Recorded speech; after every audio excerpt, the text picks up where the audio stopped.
ত্রিনাদোপি শূনিচেন তরোরোপি সহিষ্ণুনা অমানীন মানদেন কীর্তনীয় সদা হরি।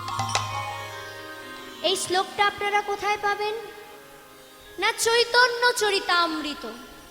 এত মোটা বইটাকে দেখে ঘাবড়ে যাবেন না। বইটা ঠিক উল্টো দিক থেকে প্রথম পৃষ্ঠা খুললেই দেখতে পাবেন লেখা রয়েছে মহাপ্রভুর মুখনিসৃত বাণী, যা শিক্ষাষ্টক নামে পরিগণিত। শিক্ষাষ্টক, শিক্ষাযুক্ত অষ্টক, শিক্ষাষ্টক। বাংলা ব্যাকরণের স্বরসন্ধির নিয়ম অনুযায়ী অকার কিংবা আকারের পর অকার কিংবা আকার হলে উভয় মিলিয়া আকার হয়। তাই শিক্ষাষ্টক, শিক্ষাযুক্ত অষ্টক, শিক্ষাষ্টক। এই শিক্ষাষ্টকের 3য় নম্বর শ্লোকটি আজ আমি উচ্চারণ করলাম। ত্রিনাদোপি শূনিচেন। মহাপ্রভু কি বললেন? যে ঘাসের মতন নয়, ঘাসের থেকেও নিচে নামো। ও মায়েরা, তৃণ কথার অর্থ কি? তৃণ মানে ঘাস। তা মহাপ্রভু কি বললেন? ঘাসের মতন নয়, ঘাসের থেকেও নিচুতে নামো। তা মশাই, ঘাসের থেকে নিচে নামা যায় নাকি? কি গো, নামা যায়? নামা যায়? নামা যায় না। তা মহাপ্রভু কি বললেন? ঘাসের থেকেও নিচে নামো। ত্রিনাদোপি শূনিচেন, ঘাসের মতন নয়, ঘাসের থেকেও নিচু হও। তাই কি বলছে? শোনো ভাই, কেউ যদি ঘাসকে পাড়িয়ে যায়, ঘাসকে পাড়িয়ে যাওয়ার পরে ঘাস মুখে কিছু না বলতে পারলেও মানুষ যখন পাড়িয়ে যায় কিছুক্ষণ পরে ঘাস মাথা চাড়া দিয়ে উঠে দাঁড়িয়ে বলে, তুমি আমায় পাড়িয়ে ভালো করনি ভাই। তাই কি বলছে? হে বৈষ্ণবগণ, ওই ঘাস উঠে দাঁড়িয়ে প্রতিবাদ জানিয়েছে, কিন্তু তুমি ঘাসের মতন উঠে দাঁড়িয়ে প্রতিবাদ জানাবে না। এটা হচ্ছে প্রথম লক্ষণ। এই প্রথম লক্ষণে আমার বড় বিরোধিতা রয়েছে। বলে সব কথা ভালো, মহাপ্রভুর সব কথাগুলোই ভালো, কিন্তু এই কথাটা ভালো লাগলো না। কি গো মায়ের, আপনাদের ভালো লেগেছে? বলে আমরা হচ্ছি শ্রেষ্ঠ জীব, আমরা হলাম পৃথিবীর শ্রেষ্ঠ জীব। ভগবান নিজের আকারে আকৃতিতে আমাদের তৈরি করেছেন, আমাদের বানিয়েছেন। আর মহাপ্রভু কি বললেন? এই শ্রেষ্ঠ জীবকে ঘাসের থেকেও নিচে নামতে বললেন। তাই এটা মানব জাতির অপমান হচ্ছে না? কি গো, হচ্ছে না মানব জাতির অপমান? আমরা শ্রেষ্ঠ জীব। কুকুর, ছাগল, ভেড়ার দেহতে কৃষ্ণ ভজনা হয় না, কৃষ্ণ উপাসনা হয় না। এই মানব দেহতে হয়, কৃষ্ণ ভজনা হয়, কৃষ্ণ উপাসনা হয়। আর মহাপ্রভু কি বললেন? সেই শ্রেষ্ঠ জীবকে ঘাসের থেকেও নিচেতে নামতে বললেন। যে এই শ্রেষ্ঠ জীব যারা পরমাণু বোমা আবিষ্কার করছে, এখন আমাদের যুদ্ধ চলছে না? মধ্যপ্রাচ্যে যুদ্ধ চলছে। আমাদের বিজ্ঞানীগণ পরমাণু বোমা আবিষ্কার করছেন, বড় বড় দ্রোণ আবিষ্কার করছেন, যুদ্ধ বিমান আবিষ্কার করছেন। আর মহাপ্রভু কি বললেন? সেই মানুষকে, সেই শ্রেষ্ঠ জীবকে ঘাসের থেকে নিচে নামতে বললেন। বলছে শোনো ভাই, কোন মানুষ যদি ভাবে আমি বড়, আমি বড়, আমি বড়, তাহলে সে কোনোদিনও শিক্ষা লাভ করতে পারবে না। কোন মানুষ যদি ভাবে পৃথিবীর সকলে বড়, আমি ছোট, তাহলেই সে শিক্ষা লাভ করতে পারবে। বলছে তুমি এই দেহ নিয়ে এত অহংকার করছো কেন? অহংকার করছো না সকল প্রাণীদের থেকে তোমার বুদ্ধিটা ভালো। আমাদের বুদ্ধিটা ভালো না, তাই তো আমরা পরমাণু বোমা আবিষ্কার করতে পারছি, তাই তো বড় বড় মিসাইল আবিষ্কার করতে পারছি। আচ্ছা মায়েরা বলুন তো, এই বুদ্ধিটা কে ধারণ করে রেখেছে? বুদ্ধিটাকে ধারণ করে রেখেছে না এই দেহ? আমার এই বুদ্ধি কোথায় থাকে? মাথায়। আর এই বুদ্ধিটা ধারণ করে রেখেছে কে? না আমাদের এই দেহ।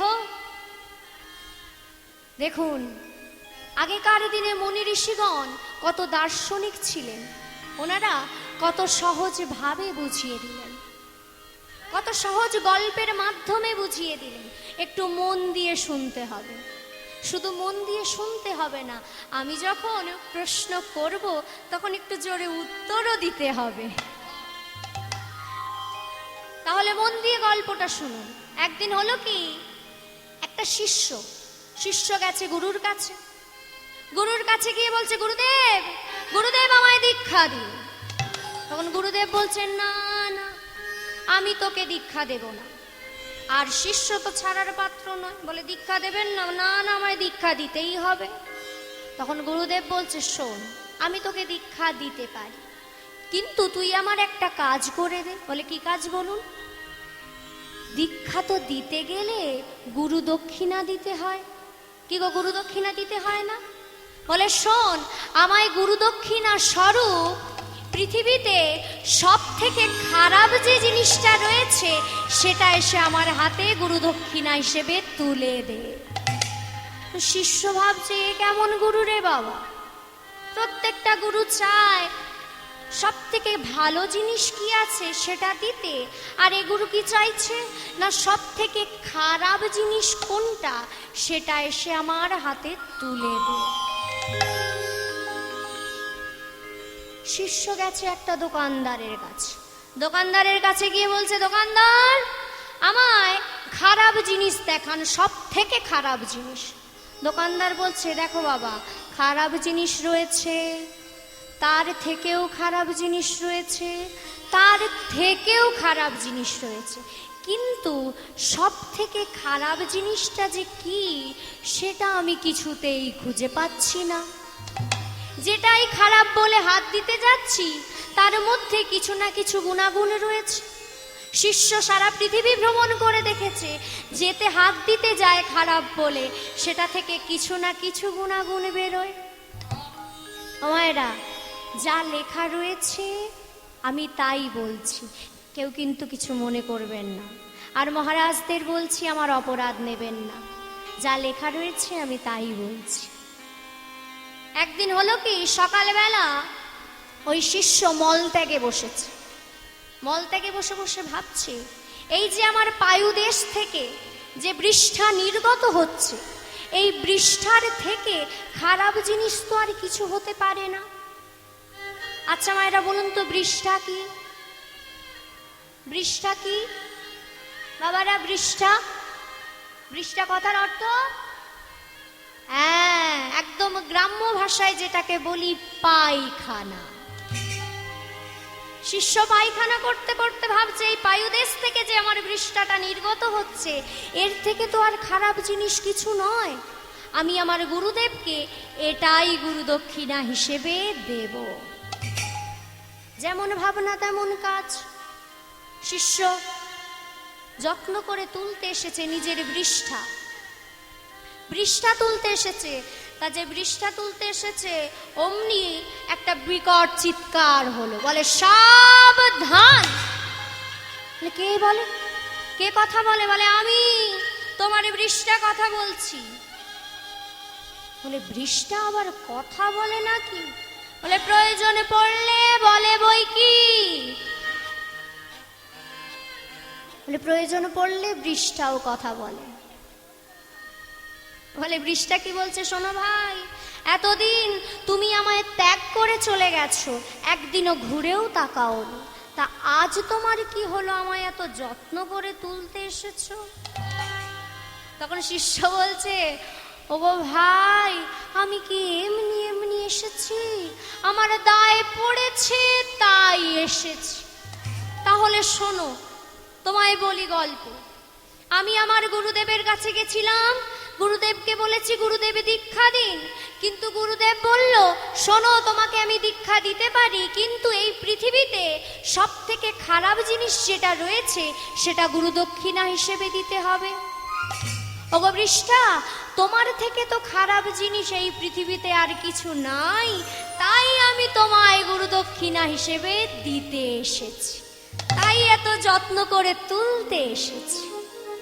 বৃষ্টা বলছে, আমি যে খারাপ এটা তোমায় কে বললো? বলে, কে বলবে? আমরা জানি না? তোমায় ত্যাগ করে গেলে স্নান করতে হয়, কি গো মা, এটা করতে হয় না? পায়খানা করার পর আমাদের সকলকে স্নান করতে হয়। বলে, তোমায় যারা পরিষ্কার করে তাদের ছুঁয়ে ফেললেও স্নান করতে হয়। তোমার উপরে পোকা পড়ে যায়, তুমি এত দুর্গন্ধযুক্ত বৃষ্টা, তা তুমি খারাপ এটা আবার কাউকে বলতে হবে নাকি? তখন বৃষ্টা বলছে, শোনো তাহলে, গতকাল আমি মিষ্টি দোকানে একটা কাঁচের আলমারির ভেতরে ছিলাম। আমার নাম ছিল সন্দেশ। আমার কত সুগন্ধ ছিল, আমার একটা আকৃতি ছিল, আমার কত মূল্য ছিল। তুমি টাকা পয়সা খরচ করে আমায় কিনে আনলে, তখনও পর্যন্ত আমার নাম ছিল সন্দেশ। কিনে এনে তুমি ভগবানের চরণে আমায় নিবেদন করলে, তখন আমার নাম হলো মহাপ্রসাদ। সেই মহাপ্রসাদ যেই তুমি গ্রহণ করলে, অমনি আমি তৈরি হলাম এই দুর্গন্ধযুক্ত বৃষ্টায়। তাহলে বলো, তুমি খারাপ না আমি খারাপ? ওমা দেখুন, বৃষ্টা আমাদের কত সুন্দর করে বুঝিয়ে দিল। অমনি শিষ্যের চৈতন্য ফিরেছে। চৈতন্য ফিরতেই ছুটে গেল গুরুর কাছে, বলে, গুরুদেব, আমি সারা পৃথিবী খুঁজেছি, কিন্তু পৃথিবী খুঁজে এটা দেখলাম, আমার শরীরের থেকে, আমার দেহ থেকে খারাপ জিনিস আর কিছুই নাই। নিতাই গৌর প্রেমানন্দে হরি বল। তাই মা, আমরা এই দেহ নিয়ে অহংকার করি, যেই এই দেহের কোনো মূল্য নাই। আমরা বলি, এ ফর্সা, এ কালো, এ দেখতে সুন্দর, এ দেখতে ভালো নয়, আমরা এই করে যাচ্ছি। আজ আমরা কোথায় শুচ্ছি? না শাল কাঠের, সেগুন কাঠের বিছানায়। আর যখন এই দেহ থেকে প্রাণটা চলে যাবে, তখন কোথায় ঘুমোতে হবে গো? না ওই বাঁশের বিছানায়। আর বাঁশের বিছানায় ঘুমোবে, আর মুখে কি বলবে? বলো হরি হরি বল। তখন তুমি ফর্সা না কালো? তোমার কত সোনা রয়েছে, তোমার কত টাকা পয়সা রয়েছে, তখন কি কেউ দেখবে? তখন বলবে, আরে আগে নিয়ে যা, আগে নিয়ে যা। যদি না নিয়ে যাস, বেশি দেরি হলে ওই শরীর পচে পচে গলে গিয়ে গন্ধ ছড়াবে।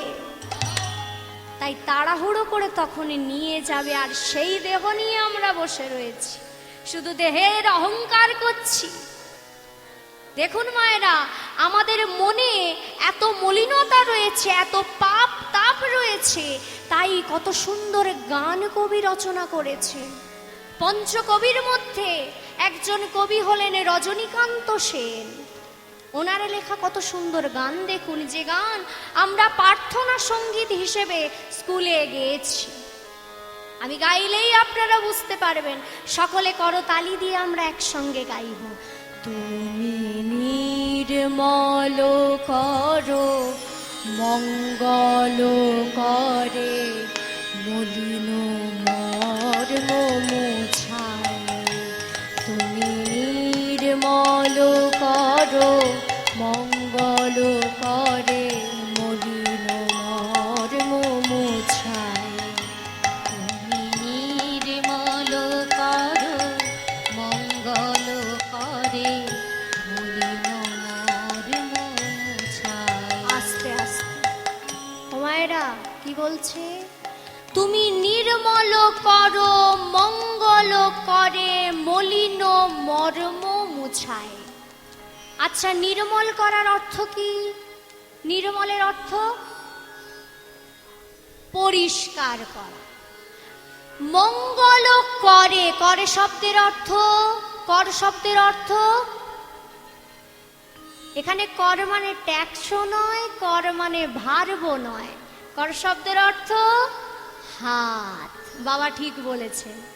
তাই কি বলছে, ওগো ভগবান, তোমার ওই মঙ্গল রূপী হাত দিয়ে আমার মনের মধ্যে যে মলিনতা রয়েছে, পাপ তাপ রয়েছে, তা ধুয়ে মুছে পরিষ্কার করে দাও। ও মায়েরা, আমাদের মনের মধ্যে মলিনতা রয়েছে বলে আজ আরজিকরের মতন ঘটনা ঘটছে। আমাদের মনের মধ্যে মলিনতা রয়েছে বলে আজ দিল্লির মতন ঘটনা ঘটছে।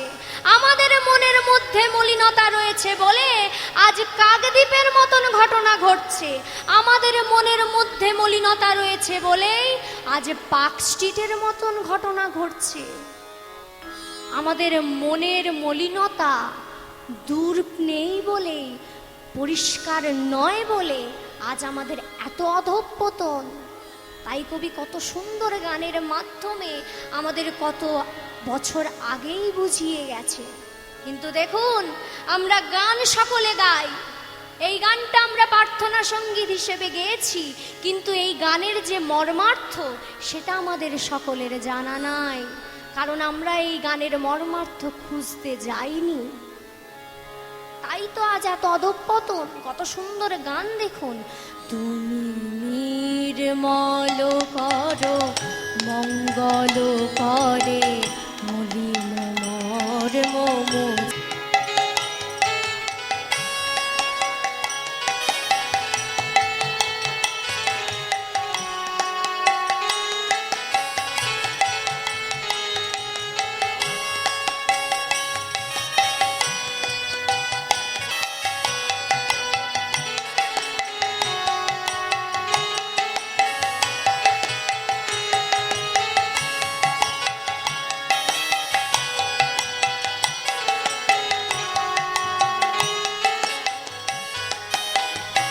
আছো অনল অনিলের মোছায়, তুমি নির্মল করো মঙ্গল করে মলিন মর্ম মোছায়। আস্তে আস্তে ও মায়েরা, আমরা সকলে একসঙ্গে একটু গাইতে পারি? পারি কি? একটু জোরে জোরে আমরা গাইব সকলে মিলে, হাতে করতালি দিয়ে। তুমি নির্মল করো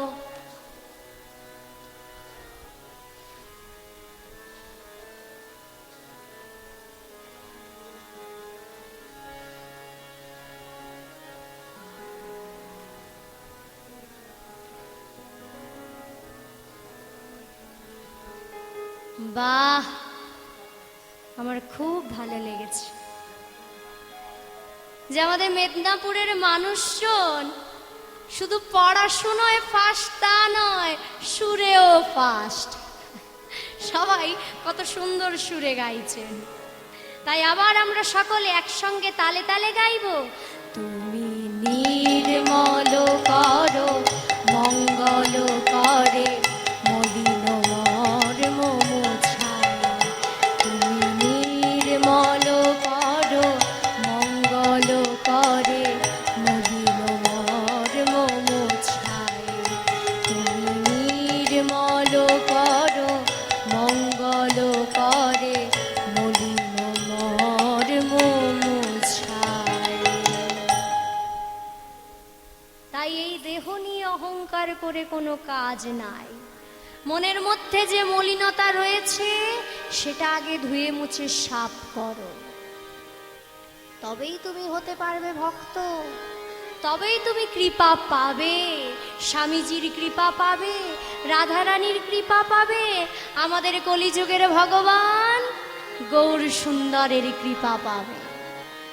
নিতাই গৌরী প্রেমানন্দে হরি হরি বল। মায়েরা, চলুন আমরা সকলে মিলে একসঙ্গে যাই।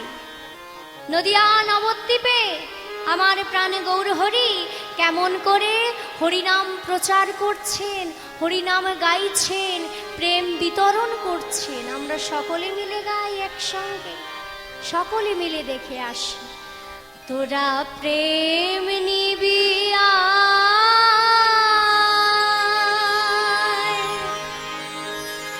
তোরা প্রেম নিবিয়া,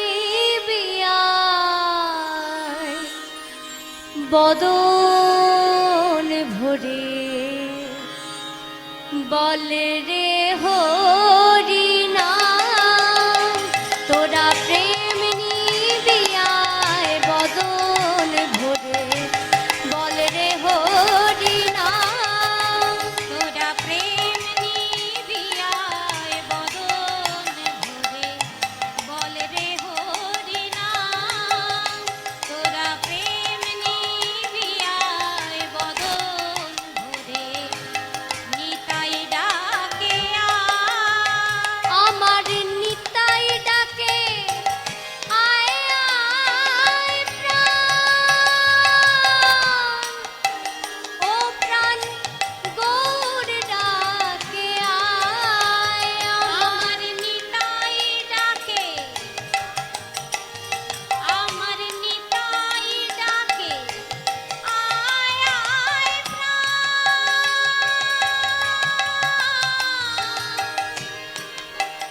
ও প্রাণে গৌর ডাকে নিতাই ডাকে আয় আয় প্রাণ গৌর ডাকে তোরা প্রেম নিবিয়ায় বদন ভরে বল রে হরি নাম তোরা প্রেম নিবিয়ায় বদন ভরে বল রে হরি নাম তোরা প্রেম নিবিয়ায় বদন ভরে বল রে হরি নাম ওগো তোমরা লগো কিশোরীর প্রেম নিতাই ডাকে আয় ও মায়েরা। তোমরা লগো শুধু নিতাই আসেনি গো, নিতাই কাকে ডাকছে বলে আমি এসেছি ভাই তুই আয়, নিতাই গৌরকেও ডাকছে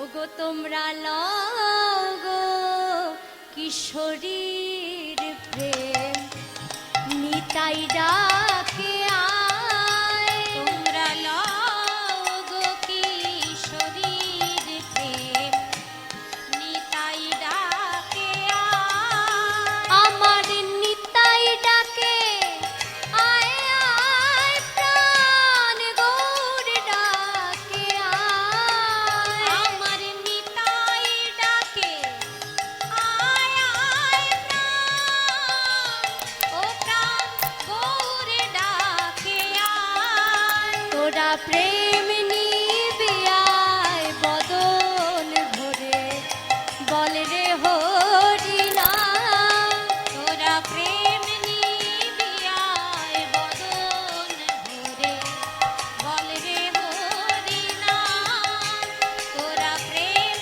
নিবিয়ায় বদন ভরে বল রে হরি নাম দুটি বাহু তুলে নাচো হরি বলে নিতাই গৌর প্রেমানন্দে হরি হরি বল নাচো হরি বলে দুটি বাহু তুলে নাচো হরি বলে দুটি বাহু তুলে নাচো হরি বলে এই হরি নামে পূর্ণ হবে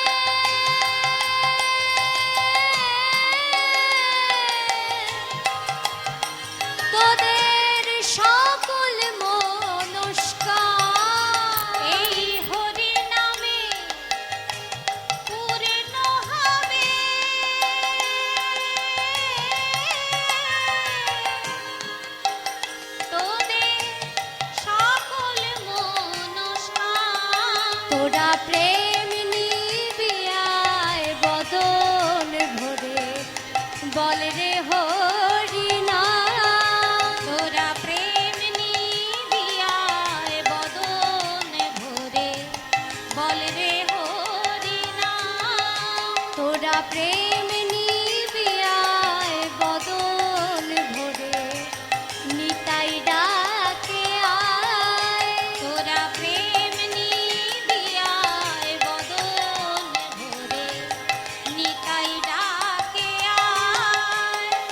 প্রেম নিবিয়ায় বদন ভরে বল রে হরি নাম, তোরা প্রেম নিবিয়ায় বদন ভরে বল রে হরি নাম, তোরা প্রেম নিবিয়ায় বদন ভরে বল রে হরি নাম। আমরা নদিয়া নবদ্বীপে এসেছি। আজ আমরা যে লীলাটি শ্রবণ করব, গৌরচন্দ্রিকা শুনেই আমরা অনেকে বুঝতে পেরেছি আজ কোন লীলাটি হতে চলেছে। নদিয়া নবদ্বীপে এসে দেখে কি মহাপ্রভুর আছে কি ভাব, বলে কিসের দানে চাহে আমার গোরা দ্বিজ মনে, আমার আমার গোরা দ্বিজ মনি, প্রভু কেন বেত্র দিয়া গুলিয়া রাখো এ তরুণী, রাখো এ তরুণী। প্রভু কি এসেছে, প্রভু আজকের মহাপ্রভুর আজ কি ভাব। মহাপ্রভু আজ একটি মোটা বেতের লাঠি নিয়ে নদিয়া নবদ্বীপের মাঝামাঝি এমন ভাবে আড়াআড়ি দিয়ে বেড় দিয়ে দাঁড়িয়েছেন যে দিক থেকে যারা আসবে তারাও পালাতে পারবে না, আর ওদিক থেকে যারা আসবে তারাও পালাতে পারবে না। ঠিক ওই সময় কিছুজন রমণীগণ কাঁখে কলসি নিয়ে সুরধনী গঙ্গা থেকে জল নিয়ে ওই পথ দিয়ে যাচ্ছিলেন। দূর থেকে দেখে কি মহাপ্রভুর আজ কি ভাব। তখন একজন রমণী বলে উঠলেন, ওরে সাহস থাকলে জিজ্ঞেস করে দেখ না প্রভুর কেন আজ এমন ভাব। একজন সুচতুরা রমণী জিজ্ঞেস করছেন, কিসের দানে চাহে আমার গোরা দ্বিজ মনি, আমার আমার গোরা দ্বিজ মনি, প্রভু কেন বেত্র দিয়া গুলিয়া রাখো এ তরুণী, রাখো এ তরুণী। তখন মহাপ্রভু বলছেন, আরে ও দান দেহ বলি গোরা ডাকে রে, আজি গোরা ডাকে রে, তাই দেখে নদিয়ার রমণী সব পড়িল বিপাকে, পড়িল বিপাকে।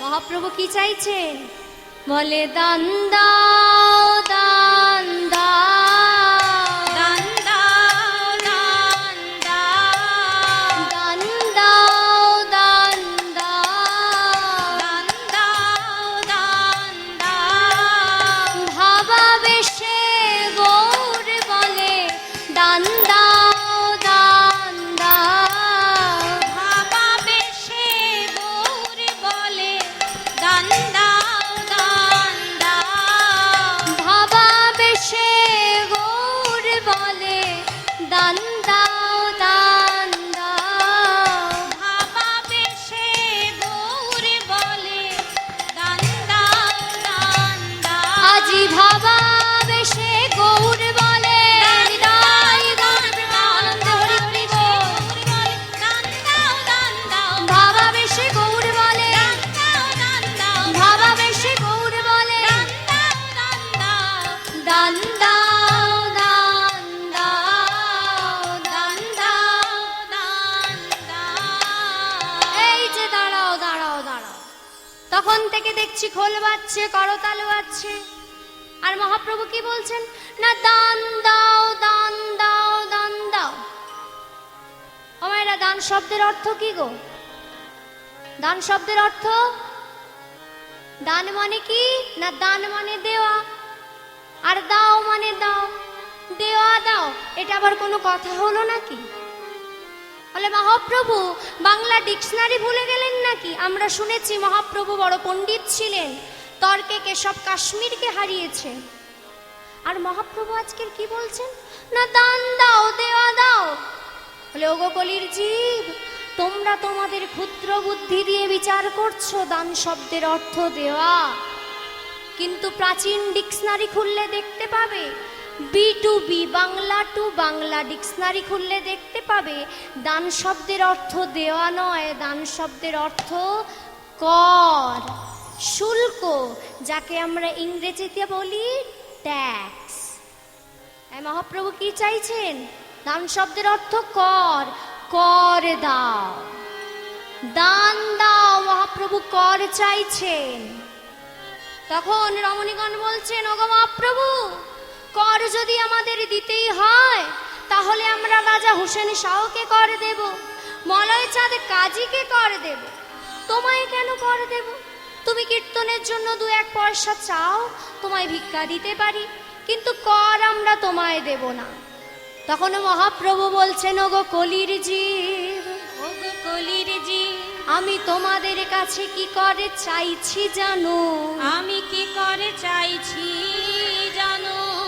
রাজা হোসেন শাহকে যে কর দাও, মলয় চাঁদে কাজীকে যে কর দাও, আমি সে করে চাইছি না, আমি সে করে চাইছি না। বলে তাহলে তুমি কি কর চাইছো? বলে শোনো তাহলে মন দিয়ে। ও মায়েরা, আপনারা সকলে মন দিয়ে শুনবেন, কেউ চঞ্চল হবেন না, মন দিয়ে শুনুন। আপনারা যখন টাকা পয়সা খরচ করে একটা জমি কেনেন, সেই জমির জন্য সরকারকে ট্যাক্স দিতে হয় কি গো? দিতে হয় না? দিতে হয় কি? হ্যাঁ কি না? দিতে হয়।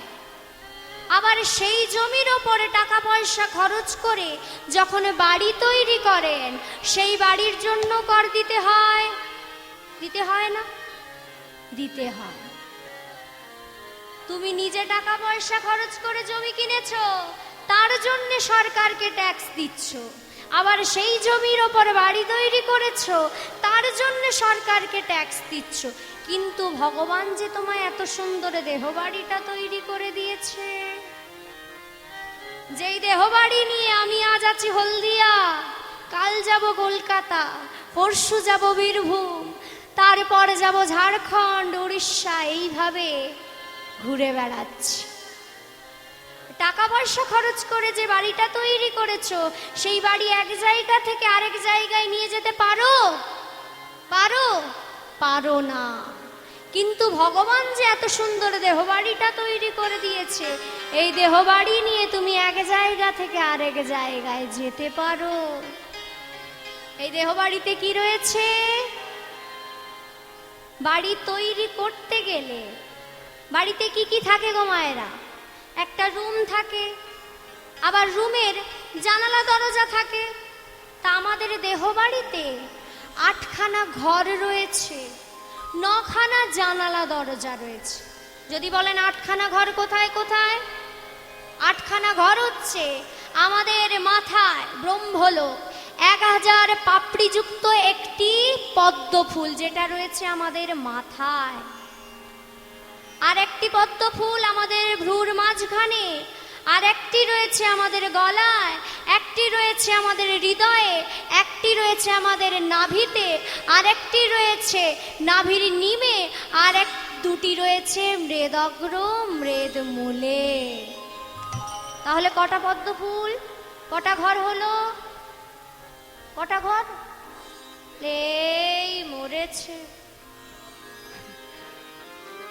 ও বাবারা, মায়েরা, দেবারতির কীর্তন শুনতে গেলে একটু হিসেব নিকেশ করতে হয়। কখন যে কোন ফাঁকে অঙ্ক ধরে ফেলবে, কোশ্চেন ধরে ফেলবে, আপনারা বুঝতে পারবেন না। তাই না ঘুমিয়ে মন দিয়ে শুনতে হবে। আচ্ছা, যারা দূরে বসে রয়েছেন একটু সামনে আসুন। দূরে দূরে ঠিক কথা হচ্ছে না, একটু কাছে আসুন, না হলে কথা আদান প্রদান হচ্ছে না। তাই সকলে একটু সামনে এসে বসুন। তাহলে কটা? 8খানা ঘর কোথায় কোথায় রয়েছে আবার গুনতে থাকুন। 8টা ঘর কোথায় কোথায় এবার গুনতে থাকুন, আমি কিন্তু ধরবো।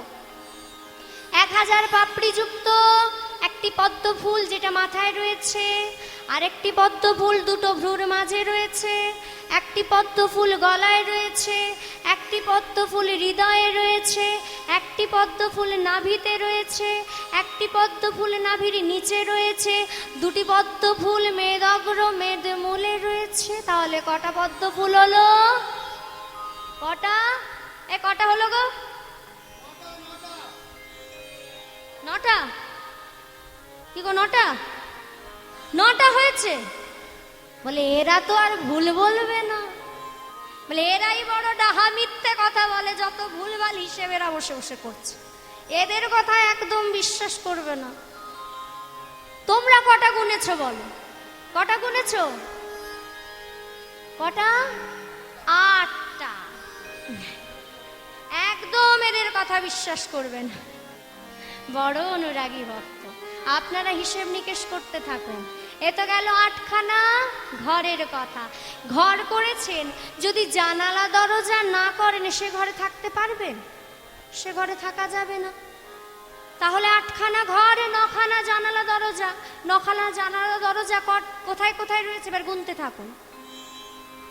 2টি চোখ, 2টি কান, 2টি নাকের ছিদ্র, মুখ, পায়ু, উপস্থল। কটা হলো?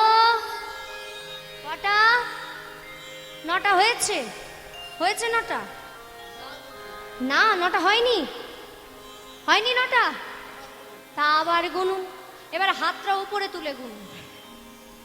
2টি চোখ, 2টি কান, 2টি নাকের ছিদ্র, মুখ, পায়ু, উপস্থল। কটা হলো? এবার হিসেব ভুল বললে হবে না, আমি করে দিয়েছি 9টা। 8খানা ঘর, 9খানা জানালা দরজা।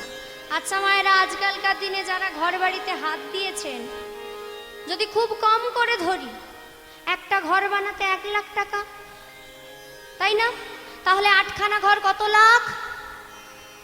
কত লাখ হচ্ছে? 8খানা ঘর 8 লাখ টাকা। এবারে 9খানা জানালা দরজা, যদি ধরেন শাল কাঠের ফ্রেম আর সেগুন কাঠের পাল্লা, খুব যদি কম করেও ধরি 20,000 টাকা। এবার আপনারা হিসেব করতে থাকুন 9খানা জানালা দরজায় কত হয়, আর আমি গানটা শুরু করি। 8 কুঠুরি, 8 কুঠুরি, 9 দরজায় 8টা,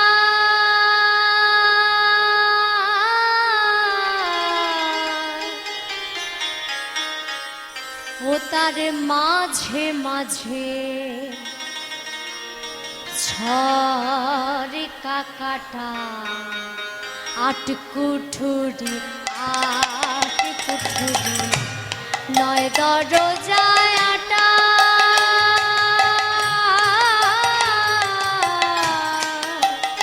ও তার মাঝে মাঝে 6 কাকাটা, তার উপরে সদর কোঠা। মনামা ওরে মনামা, আবার তার উপরে সদর কোঠা আছে, আয়না মহল। তাই কেমনে আসে যায়, খাঁচার ভিতর আছে পাখি, কেমনে আসে যায়, খাঁচার ভিতর আছে পাখি, কেমনে আসে যায়। তারে ধরতে পারলে মনো বেড়ি, ধরতে পারলে মনো বেড়ি, দিতাম পাখির পায়, কেমনে আসে যায়, খাঁচার ভিতর আছি পাখি, কেমনে আসে যায়, খাঁচার ভিতর আছে পাখি, কেমনে আসে যায়। তারে ধরতে পারলে মনো বেড়ি, ধরতে পারলে মনো বেড়ি, দিতাম পাখির পায়, কেমনে আসে যায়, খাঁচার ভিতর আছে পাখি, কেমনে আসে যায়।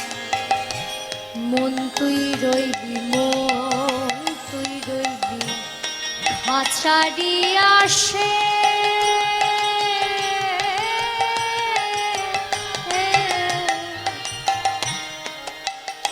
ওরে খাঁচা যে তোর কাছা বাসে মন তুই রইলি, মন তুই রইলি, খাঁচারি আসে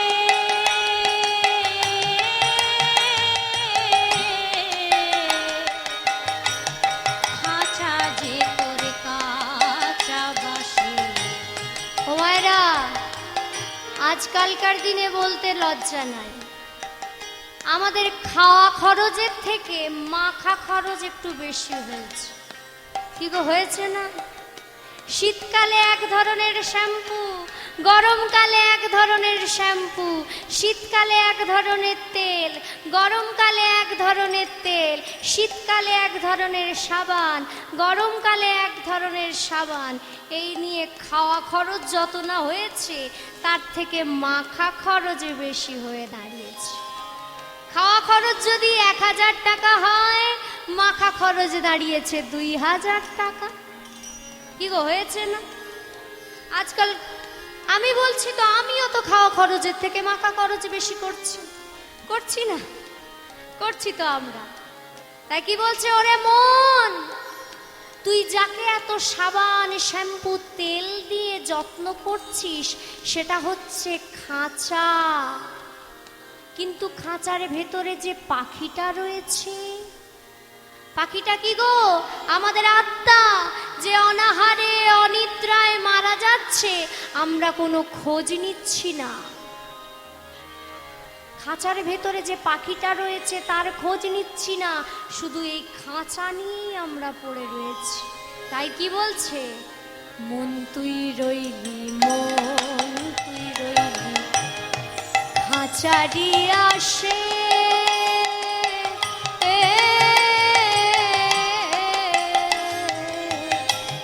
খাঁচা যে তোর কাছা বাসে। মন তুই রইলি, মন তুই রইলি, খাঁচারি আসে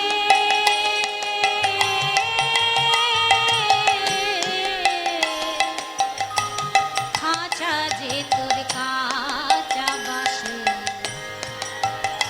আবার কোন দিন খাঁচা পড়বে খসে, মন আমার, ওরে মন আমার, আবার কোন দিন খাঁচা পড়বে খসে। এই যে এত সুন্দর গান যিনি রচনা করেছেন, স্বয়ং রবীন্দ্রনাথ ঠাকুরও ওনাকে ভীষণ শ্রদ্ধা করতেন। কে জানেন মায়েরা? ফকির লালন।